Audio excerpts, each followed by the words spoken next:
ప్రతి ఒక్క దేవాలయంలో ఇవాళ వేములవాడ రాజరాజేశ్వర స్వామి దేవాలయానికి తప్పలేదు. ఇవాళ బాసరకేందండి, ఎక్కడ చూసినా కూడా ఇవాళ ఇట్లాంటి ఇన్సిడెంట్లు జరుగుతూ ఉన్నాయి. ప్రతి ఒక్క హోటల్, ప్రతి ఒక్క లాడ్జింగ్లో ఒకరోజు స్వామివారిని దర్శించుకుంటే 2 రోజులు అక్కడ ఆ రూమ్లలో స్టే చేసేసి వెళ్ళిపోతున్నారు అని చెప్పేసి మాట్లాడుతూ ఉన్నారు. ఇది అందరు ఎవరికి తెలీదా? అధికారులకు తెలియట్లేదా? అధికారులు ఎందుకు చూసి చూడనట్టుంటున్నారు? ఎందుకంటే వాళ్ళకు ముడుపులు పోతున్నాయి. ఒకవేళ రైడ్ చేసినా లేకపోతే వాళ్ళని ఇలా మనం చేయకుండా ఇచ్చేస్తే అక్రమంగా వచ్చేటువంటి డబ్బులు ఏవైతే ఉన్నాయో అవి రావు.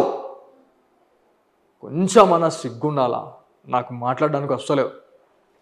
ఎందుకంటే సిచ్యువేషన్ దాటిపోయిందండి, మొత్తం దాటిపోయింది, చేతులు దాటిపోయింది.